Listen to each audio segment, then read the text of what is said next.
శ్రీగురుభ్యో నమః. సార్ మీ పేరు?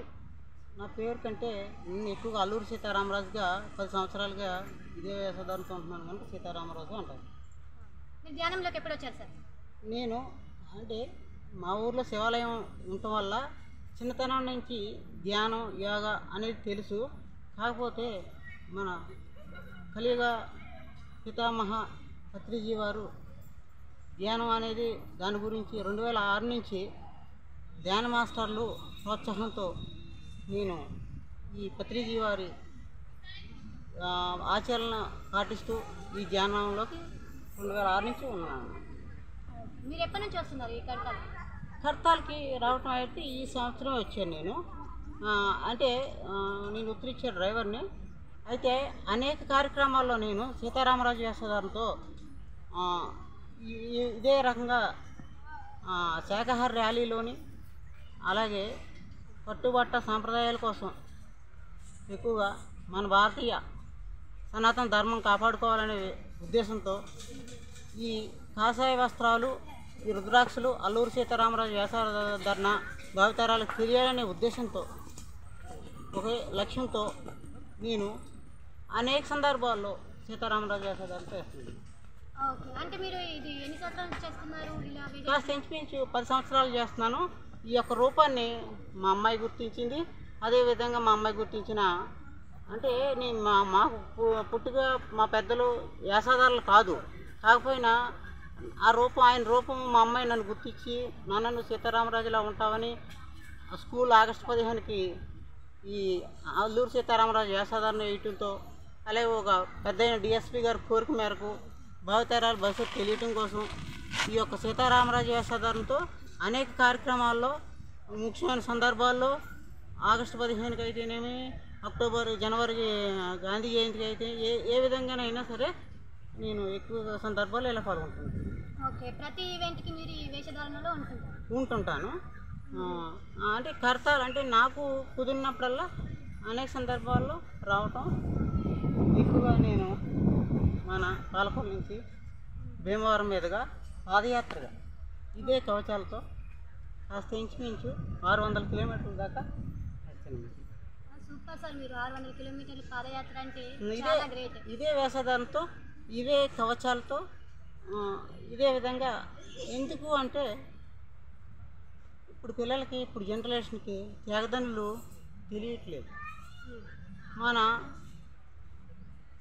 అదేవిధంగా కలియుగంలో మన పత్రిజీ లాంటి మహానుభావులు ఉద్భవిస్తారని బ్రహ్మంగారు ఎప్పుడో చెప్పారు. ఇలాంటి మహనీయుల వల్ల ఋషులు ఏ రకంగా ప్రతి ఒక్కరిని ఋషిగా తయారు చేయాలని ఆయన సంకల్పంతో ఈ ధ్యానం పెట్టారు. అలాగే 21 మొదలైన ఈ కర్తాల్లో ధ్యాన మహాయజ్ఞానికి లక్షలాదిగా రావటం, అలాగే ఆహారం, వసతులు, మంచినీళ్ళ వసతులు, ఇక్కడ ఉండటానికి సౌకర్యాలు, ఆహ్లాదకరమైన వాతావరణం, ప్రతి ఒక్కరూ ఆస్వాదించే విధానం, ఇక్కడ ప్రతి ఒక్కరూ ఋషే. చిన్నపిల్లల కానించి పెద్దవాళ్ళ వరకు, వృద్ధుల వరకు ఆయన పత్రిజీ వారు ప్రసాదించినటువంటి ఈ ధ్యాన మహాయజ్ఞాలు పాల్గొన్నటువంటి భక్తులందరికీ, యోగులందరికీ, మాస్టర్స్ అందరికీ అభినందనలు, కృతజ్ఞతలు తెలుపుతూ, అలాగే పత్రిజీ వారి కళ ఏంటి అంటే ఈ యొక్క కర్తాలు ఇక్కడ చెట్లు ఇంకా అనేకం పెంచాలి, ఇక్కడ అభివృద్ధి చెందాలి, అభివృద్ధి చేయాలి ఆయన ఆకాంక్ష, చిరకాల కోరిక. ఇదే విధంగా అనేక చోట్ల ప్రపంచవ్యాప్తంగా ఈ యొక్క ధ్యానం మహిమ విలువల గురించి ప్రసారం మరింతగా ఉధృతంగా చేయాలి. అలాగే ప్రతి ఒక్కరూ జీవహింస మాని శాకాహారులుగా మారి మన ఆరోగ్యాన్ని మనం కాపాడుకుని ఈ ప్రతి ఒక్కరూ ధ్యానం యొక్క రహస్యాలు తెలుసుకుని, అలాగే మీలాంటి యువకులు ముఖ్యంగా ధ్యానంలోకి వచ్చి ధ్యానం యొక్క మహత్యం తెలుసుకుని, అలాగే ఈ ధ్యానం యొక్క గొప్పతనం, ధ్యానంతో ఆరోగ్యం, అలాగే మనమేంటి అనేది మనలో మనం తెలుసుకునే విధానం గురించి వివరించినటువంటి పత్రిజీ గారు అనేక పుస్తకాలు చదివి పెద్ద వాక్యాలు చిన్న వాక్యాలుగా సింపుల్గా ఉండేలాగా ఎన్నో సారాంశాలు రాసినటువంటి పుస్తకాలు చదివితే ఈ యొక్క జ్ఞాన సారాంశం తెలుస్తుంది. అలాగే ప్రపంచవ్యాప్తంగా ప్రతి యువతి యువకులు పిల్లలు అందరూ ఒక ధ్యానంలోకి రండి, శాకాహారులుగా మారండి, జీవహింస మానండి. అలాగే మన ప్రకృతిని కాపాడండి. ప్లాస్టిక్ వ్యర్థాలని వాడకండి, ప్లాస్టిక్ని వాడకండి, పర్యావరణాన్ని కాపాడండి, ప్రకృతిని కాపాడండి, మన ఆరోగ్యాన్ని కాపాడండి, మన వాతావరణం కాపాడండి. పిల్లలకి ఆహారం గురించి, ముఖ్యంగా ఆహార విలువల గురించి తెలియజేయండి.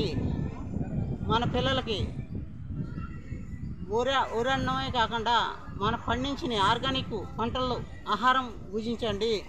చాక్లెట్లు, ఐస్ క్రీమ్స్ తినకుండా పిల్లలు ఆ ఆరోగ్యాన్ని కాపాడి పిల్లలకి వ్యాయామాలు, అలాగే ఆటపాటలు నేర్పి, ధ్యానం, అందులో ముఖ్యంగా ధ్యానం నేర్పించి మన ప్రపంచానికి ఆదర్శంగా నిలవండి.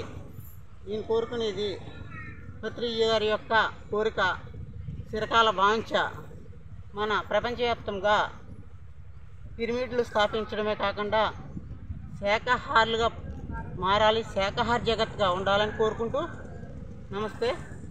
జై హింద్. మీ Alluri Sitaramaraju. Thank you sir, thank you so much. చాలా చక్కటి విషయాలు చెప్పారు. హిందూ ధర్మాన్ని ఎలా కాపాడుకోవాలి, అలాగే దానిని యువతి యువకులు